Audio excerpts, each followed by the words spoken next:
Welcome to the Dray Way Report. Yeah, a lot of you guys wanted me to keep the Dray Way, so it's the Dray Way Report. Welcome. I'm glad you're here. We got a pretty good show for you today, so I'm glad you're here. Don't forget to hit the subscribe button and hang out with us every day, because every day is a new show. And every day you're going to get the truth, the whole truth, and nothing but the truth. So help me. So let's get started on a great show. Let's go!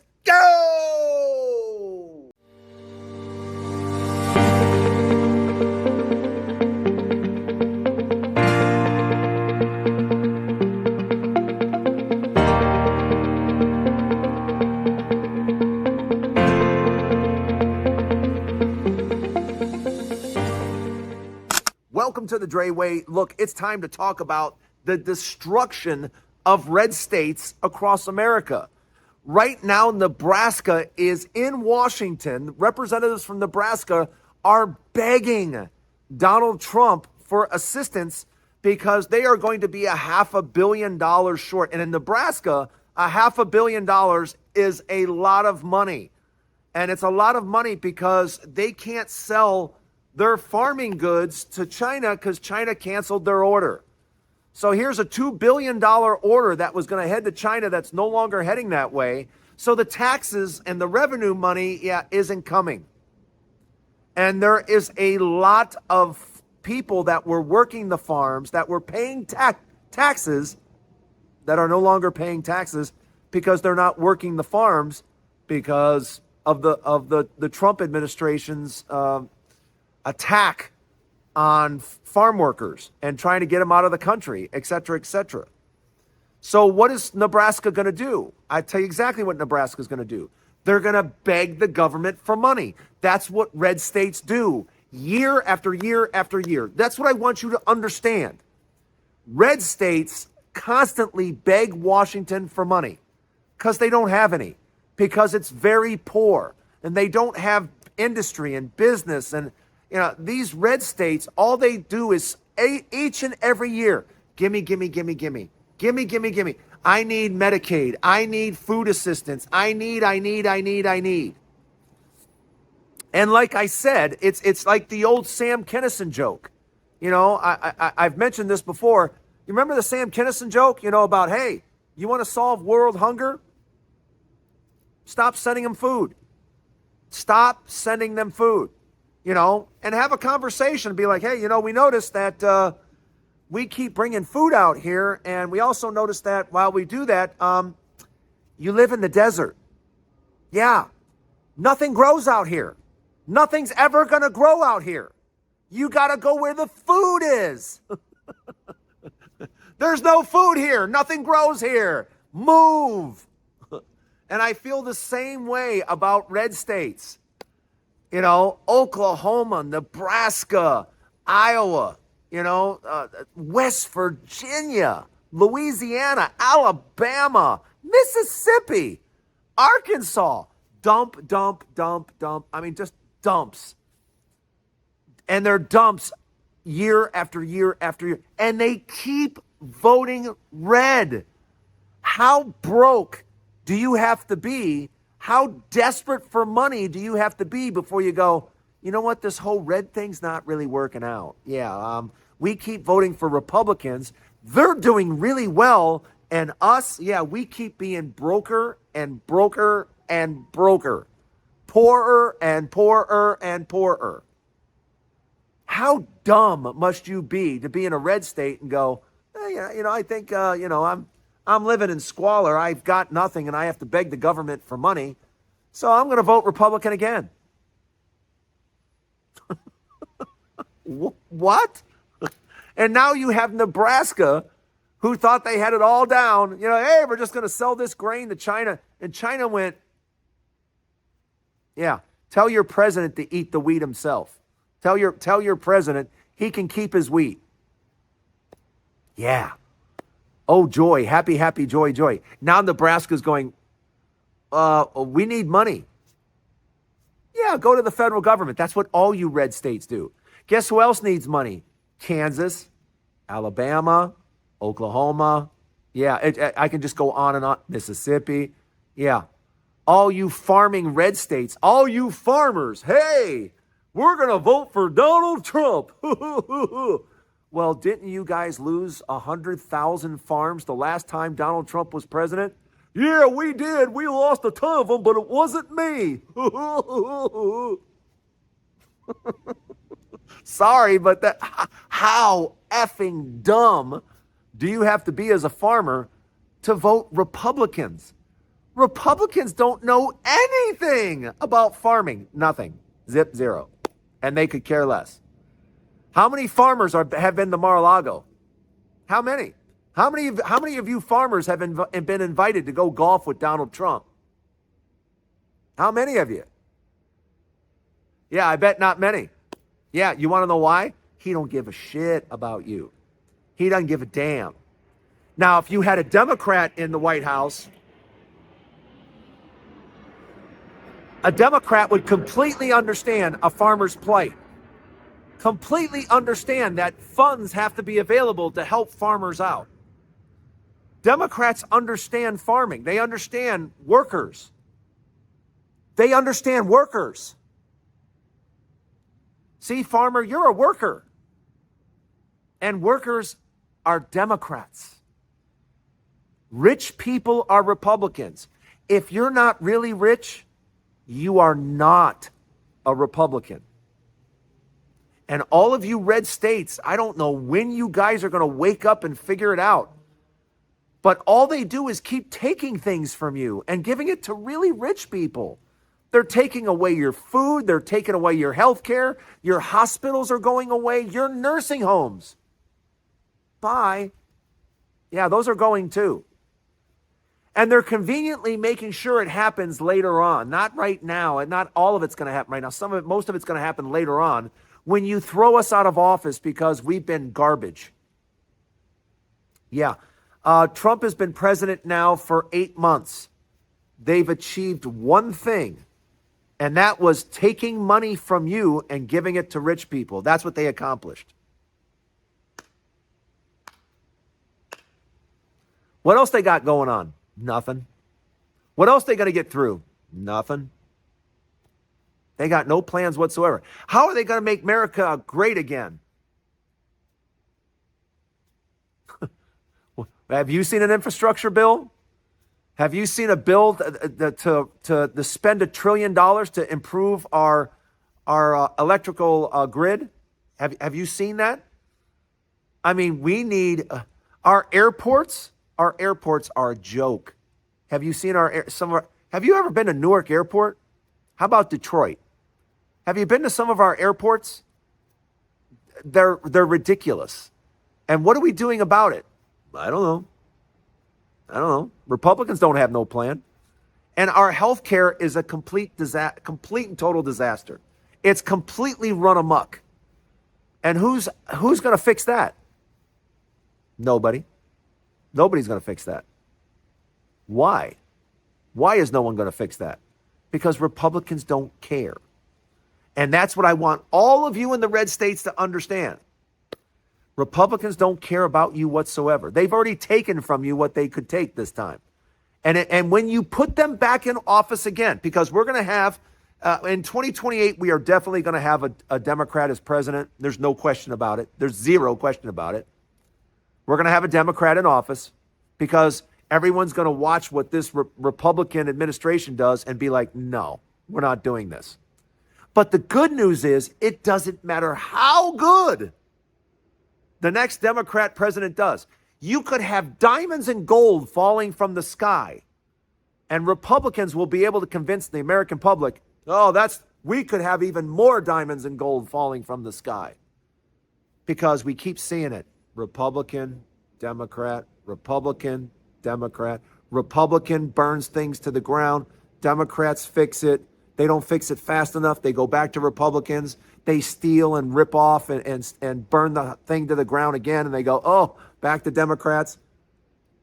And you keep going back to Republicans. And just so you know, when we have probably what I think is Gavin Newsom in 2028, doesn't matter whether he's president for 4 years or 8 years, doesn't matter. You'll swing it back to Republicans. And when you do, they're going to come for the rest of your money. Yeah, what little they left you with this time, they're going to come back for more. And that's when you red states have to just wake up and decide, you know what, maybe this isn't such a good deal for us anymore. It's not. Never has been. And things are just going to continue to be bad until you figure it out and stop wanting to be on the government teat and understand the best states, the states that provide you money, are blue states. Let me know what you think in the comments. Welcome to the Dray Way Report. I'm glad you're here. Don't go anywhere. Stage 2 coming up next. Trump got absolutely nothing. We talked about it yesterday. Trump was basically trying to get a ceasefire. Trump was trying to get a ceasefire so he could look like the peacemaker. And he thought, well, I'll try for 30 days, but I really want 14. If I go for 30, he'll settle for 14. That didn't happen. He got nothing. He got literally nothing. And except for rolling out the red carpet. You know, we had military personnel rolling out the red carpet for a dictator. What the F was that all about? And how ridiculous did Trump look? And Putin just looked at him and said, no. 30 days? No. 14 days? No. I'm not giving you anything. Nothing. I don't have to. Yeah. He treated Trump like his little bitch. I don't know how else to say it. How else can you put it? And now Trump looks ridiculous around the world. You know, that was Trump's opportunity to put Putin in his place. Didn't happen. Here you are, the mighty United States. The mighty United States. Right now, Russia is nothing. Russia doesn't even have planes to put in the air. You know, we have one aircraft carrier that could take out all of Russia. Russia couldn't take on one aircraft carrier. Not one. They couldn't do it. They couldn't take on the might of one aircraft carrier. Yet Putin was able to go to that meeting and make Trump his bitch. How embarrassing. How sad. But that's what happened. I mean, oh my God, we have a former KGB agent against a television game show host on The Apprentice. Literally, that's what we had in the meeting. We had a former KGB agent and a former game show host that lied about his charity and isn't allowed to even have one in New York ever again because it was a scam. That's who we put into a meeting with Putin. A game show host. Yeah. That ran a fake charity. Yeah. Same guy. That couldn't run a casino. That had to get money from his daddy and still couldn't run it. Still was given billions of dollars and still couldn't figure it out. That's the guy we thought we would send in against the former KGB agent. So how intimidated do you think Putin was of 80-year-old diaper-wearing Donald Trump? Be honest. Would you be scared of an 80-year-old diaper-wearing Trump who paints himself orange? Would you even take him serious? That's what we did yesterday. That's what the United States did. We put a game show host against the KGB agent. And then when he walked away with his tail between his legs, we all went, wow, I'm surprised. You're surprised? You're surprised that a KGB agent, a heavily trained military personnel, took on a game show host that lied about everything? He used to put fake pictures of himself on Time magazine? That's the guy that you thought would do well? Let me know what you think in the comments. I'm just sick. I'm just absolutely sick. But let me know what you think. Let me know what you think in the comments. Don't go anywhere. Part 3 to the Dray Way Report coming up next. I keep talking about it. Gold and silver, I think, is going to do well, continue to do well. I've thought about it for months and months and months and months. I've been saying gold and silver, gold and silver, gold and silver. And I've also been preaching on here the stock market. Get your stash account. Right now, you can get $50 added to your account. Get a stash account, because we're going to be talking stocks on here, and I'm going to be talking about the same stocks over and over and over again, and give you some insights on some others that I think are going to do extremely well. But the best thing you can do when I tell people how to invest in the stock market, because I've been doing it long-term for decades.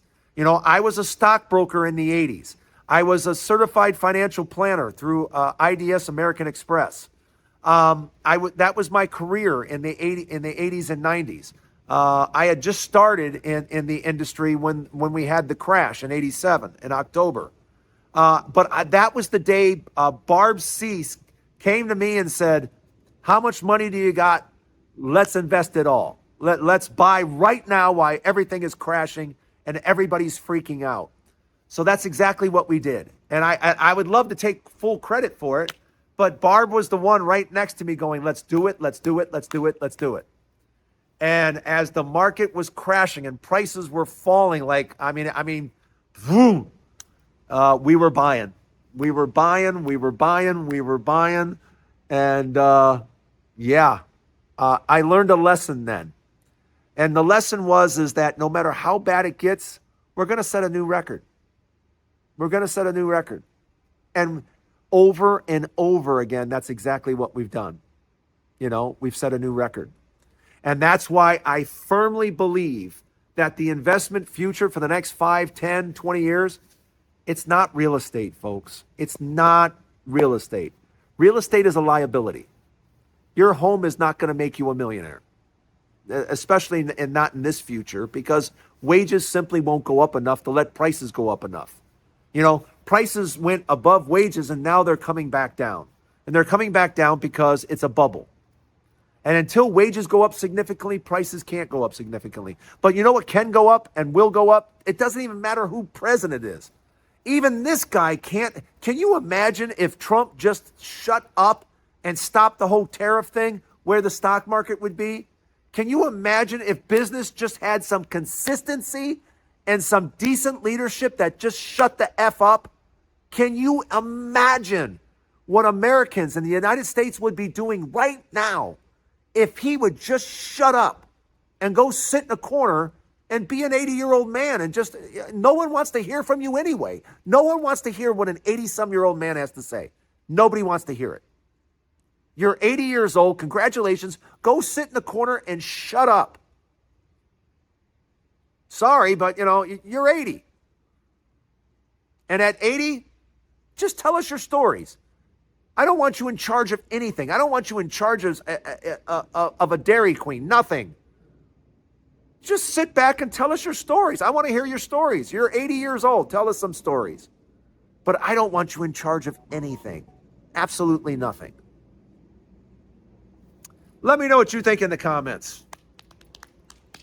But now is the time. Get a stash account. Start putting in, I don't care if it's 10 a month, 20 a month, 50 a month. 5 years from now, you're going to be a lot better off. 10 years from now, it's going to change your life. I tell people, if you want to have an easy life in your 50s and 60s, do what I did. Invest in the stock market in your 20s and 30s. I started when I was a kid. I was 12 when I bought my first stock. But I can tell you right now, the more money I put away when I was younger, the more money I had as I got older. I wish I could go back and put away even more than what I did. But that's the opportunity that you have right now. You have me telling you, if you want to change your life, put money away into the market and just let it grow. Just let it grow. That's it for the Dray Way Report. Thanks for joining. Don't forget, a new show, brand new tomorrow. So stop by and see me again tomorrow. Have a great day, everybody. Enjoy your weekend. Yes, it's a Sunday. Shh, don't tell anybody. Have a great day, everybody. We'll see you tomorrow right here on the Dray Way Report. Watch this. I can do it. Let's go. No, good. He does it better. Much better.